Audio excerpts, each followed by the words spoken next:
Well, it's a cool and cloudy day up here at Renlo Park. We are the first line. Owen Flanders over there is not getting that bike started real quick. And I had to wait. My bike was running, and I had to wait until everybody left so that I could get going. My kicker stripped out on me, and I only had like a 1/16 of an inch of teeth left on it, and I didn't feel like risking it, so I let everybody go except for Owen, and when he catches up, I'll let him by. But long story short, I woke up this morning, 59-year-old of me, and thought, I don't feel like doing this cross country. I am sore from the motocross yesterday. And I looked out there and I thought, the hill climb looks fun. Watch this, folks. This sucker is so steep. It's a lot of fun to go up over, though. I hear a four-stroke in my right ear. He's coming. He's gone. There goes Owen. He is out of here. The dude is fast on that XR. Raced him yesterday in the motocross, and it was a lot of fun. But back to my little short story here. I woke up and I did not feel like going out on the cross country. I was sore. But I got up, got loosened up. I was out taking pictures and videos for the kids, and I love that. And I won't miss that. If it's not possible, I'll be out there doing it. I love getting pictures of them guys. And long story short, that loosened me up a little bit. The more I thought about it, I ran over to Jess and I said, "Hey, can I sign up after?" And she's like, "Yeah, you come over here. I'll sign you up." I said, "Appreciate it." And she did. Me and a couple other guys. I want you to watch something here, folks. Keep track of this. There goes Mason Grove. And there's a guy that I saw on the start line. He was on a 600. I was like, holy smokes, that's a big bike for the cross country. And I'm not sure what happened to him, but he's getting himself up there and getting going. So am I. I'm starting to get going here now, too. Now, that there is Christian Broombaugh. I know he's way faster than me, but I thought, hey, going down through these pines, I'm going to try to keep up with Christian. Lord knows, I'm still getting used to this bike. The new rear shock helps out tremendously. It was like an absolute pogo stick. Alright. I want you to also keep track of how many times you see Jim Laird in this video. Right now, he's a little bit fresh. He feels good. That bike of his has been ripping. And I'm thinking, I got to see what this thing will do. So I'm trying to keep up with him a little bit. We're snaking out through here, and I'm not feeling too bad. I mean, he's slowly creeping away from me, but all right, no big deal. I'm definitely faster than what I was in the woods with this bike than I was the last time. I just need to get more seat time, I think. When I get a little more seat time with this bike, I'll work on that next spring. We'll see how it goes. But you'll see Jim throughout this entire video. I guarantee it. And wait, did you catch that? That was Mason going by me for a second time. Now, how'd that happen? A little birdie happened to tell me that his exhaust or something come loose on the other bike. I don't understand exactly how, but, and I didn't get any details, but he went back and traded bikes, and then he caught me. And then right there was a IT 200, 486, and 271 Fisher. It was a silver Husky. And I kind of like riding with these guys a little bit. Now you'll notice I chopped this video up because it could be really boring if I just didn't include anybody in here. But I was catching people the first 2 laps. Or I should say they were catching me. And I'm not in any kind of points battle in this cross-country event, just haven't done very well this year. And I thought, well, I'm going to see how far these guys can drag me along, because they definitely improved my lap times. And that's what I mean by I think I can go faster, but I need to get more seat time, because if I ride with guys, I definitely get faster. I just got to get used to it, I think. I feel comfortable on the motocross track, said 100 times, but in the cross country, I just don't feel comfortable quite yet.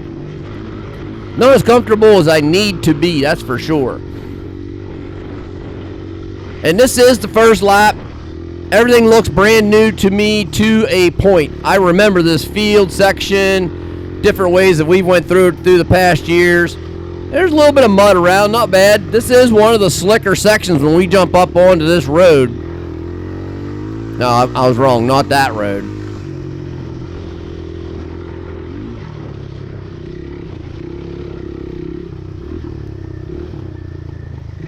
But there is some there, and the one thing that you can't see in this video, if it looks like I'm crawling around, you really can't see the amount of like right here.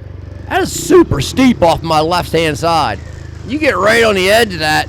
I ain't gonna lie, it made my butt pucker a little bit. I was like, oh yeah. And I feel pretty good. I can see these guys. That's what I want to do. Hold on to them as long as I can. Down there, it's a steep hill right here. Really steep. Down in, hard brake. Jam them bars left. Cruise out through here. And you can run through the gears on this little field section. And then you're going to get into some small saplings and you're back to downshift. And that's about the last I'm going to see of them fellas. So, we're still cruising out through here in one of the other field sections. And I'm going to let this guy through. He's got a Northeast shirt on. Looks like an IT 200. And there is Jim for a second time. Alright. Let's see if I can keep up with him this time. Probably not, but I'm going to let you in on something here. I went up, talked to Jim later on. I was like, hey, buddy, I was like, you were having problems. Either that or you just were like overriding the track. Because every time I seen you, you blew the turn and you stalled the bike. And I was like, that's just not like you. And he's like, yeah, he goes, come over and feel this clutch. The clutch was like really super hard, like locked up for some reason. Couldn't get it to go. So there's something going on with his clutch, and he couldn't get it pulled in time when he hit them hard turns, and it would just stall out on him. Hey, I'll take a wounded duck to try to follow every once in a while. I'm okay with that. So you knew when you hit this section right here, you are slowly making your way back up to the start-finish line.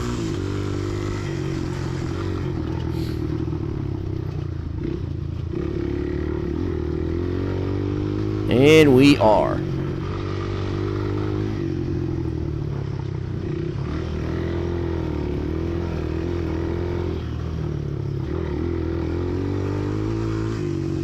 Kind of like this section out through here. I remember running it in reverse a few years. We started our race right here, as a matter of fact. There's that start crew we all love.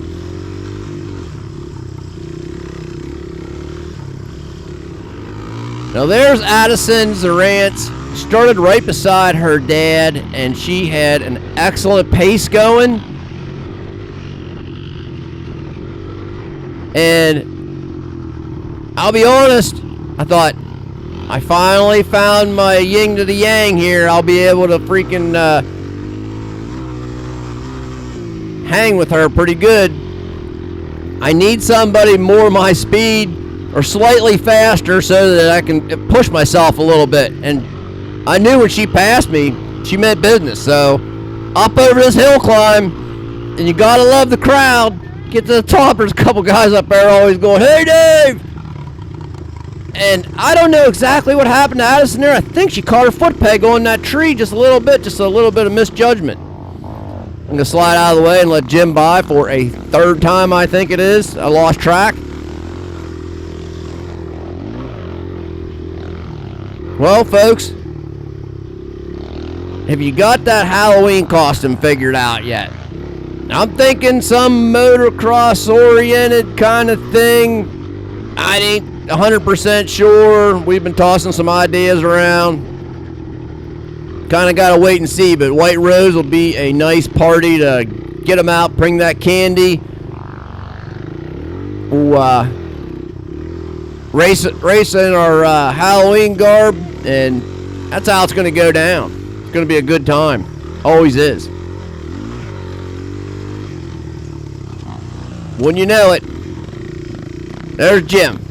And I can't say that he passed me or I passed him because he was just getting her started.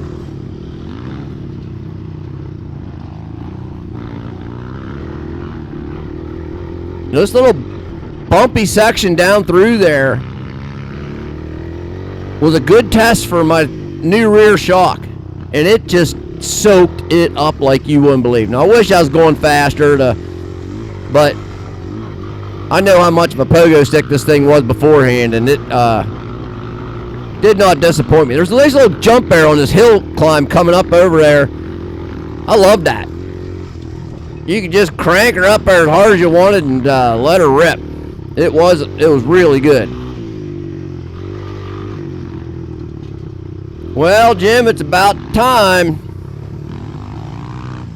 Just saying. You're about due. Yep. There you are. I knew that turn was coming up. I feel bad for him because I've struggled through these races before like that. He's back. Gotta give the guy credit. I mean, how many times is that? He has just been non-stop working at it. If he hadn't broke down so much, he'd be about a half a lap ahead of me at least. This one section right up there, now we're going up over a decent sized hill here. You can't see it on the video because it doesn't show elevation change very well, but this was a fun one. Carry some speed up over top of these little jumps on the way up over here, and the trees are close, but they're not so close it makes it hairy. Kind of nice. I'm feeling good. I'm feeling my oats here. About second lap in, and keeping up with Jim as far as I'm concerned, so I'm feeling pretty good. Up over. And there is one section right here. Saw some guys blow that on the left-hand side right there. I almost did too. Kind of had to lean into that bank a little bit. Well, before I leave, following Jim here, I wanted to mention something here real quick. So the word's getting out finally, and I'm really glad. We got a new series going on. It's called Passing It Around. It's about passing my GoPro around, my extra one. And this past weekend, we had Bob Grimes, Alex Warner, and John Penning wear that sucker out on the motocross track. And I got a little bit of backstory on all of them. Some good GoPro footage. And if you want to learn a little bit about your fellow racers, tune in. I think you're going to like it. It's a series that a lot of people seem to like, and I like doing it. And then Craig Lowry's out there on his old Yamaha 100 in the cross country. And we'll have him there as well. So keep an eye out for it. We'll release them here slowly and get things put together. But until talk to you next time, you guys have a good one. Talk to y'all later.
uncouth.